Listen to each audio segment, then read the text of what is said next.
नमस्कार साथी, आपका अपना YouTube चैनल सचिन मोटिवेशनल 2.0 में स्वागत है।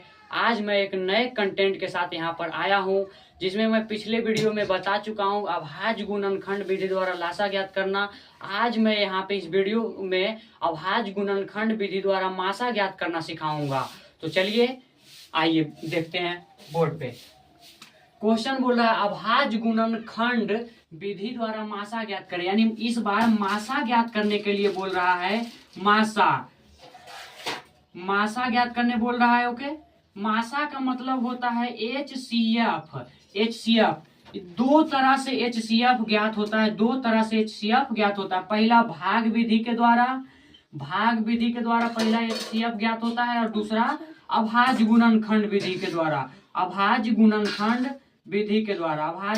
विधि के द्वारा होता है।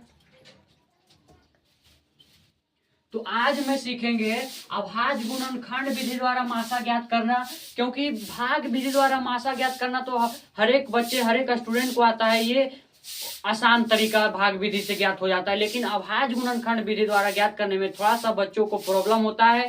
तो आइए इस वीडियो देखने के बाद प्रॉब्लम कहीं पे नहीं होगा। देखिए इधर सबसे पहले क्या बोला है, अभाज्य गुणनखंड ना बोला है बाबू, अभाज्य गुणनखंड बोला है। तो सबसे पहले दिए हुए क्वेश्चन के अंकों का अभाज्य गुणनखंड हमको निकालना है। 24 है तो 24 का अभाज्य गुणनखंड निकालो।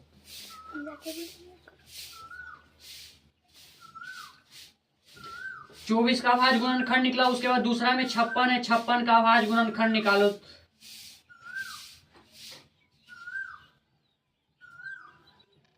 अभाज्य गुणनखंड आपका ये रहा। 24 का अभाज्य गुणनखंड है 2 गुना 3। इस प्रकार से आपको लिख लेना है। उसके बाद 56 का है 2 गुना 7 हो गया। अब यहाँ पे हमको इस बात का ध्यान रखना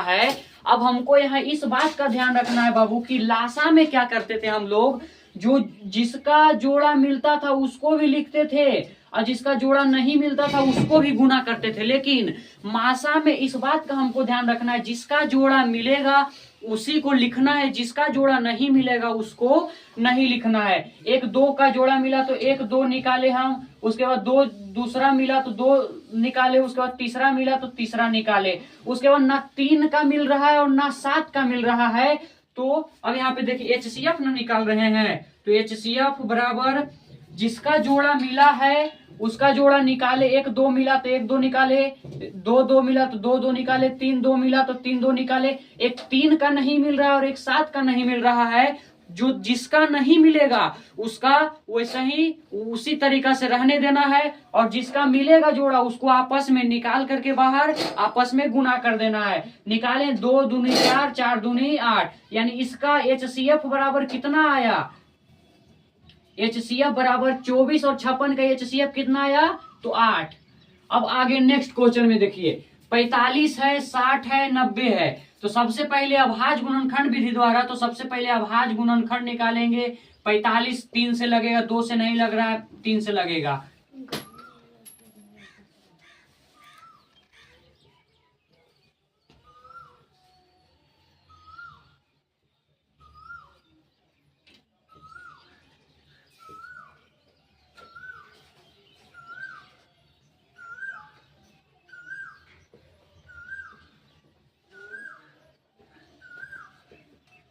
अब आपका गुणनखंड निकल गया है। अब लिखिए बारीकी से।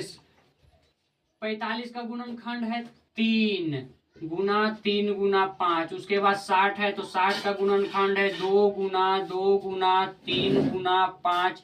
उसके बाद आपका 90 का गुणनखंड हो गया 2 गुना 2 3 गुना 5।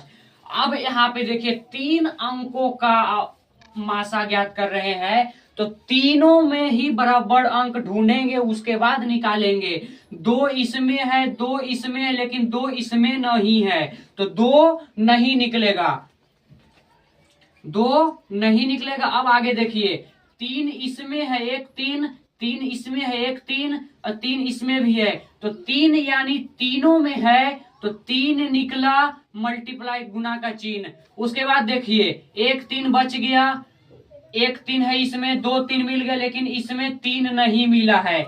एक दो इसमें बचा हुआ है, लेकिन इसमें 2 नहीं मिला है। ठीक है, अब इसमें 5 देखिए, इसमें भी है 5, इसमें भी है 5, इसमें भी, यानी तीनों में 5 है।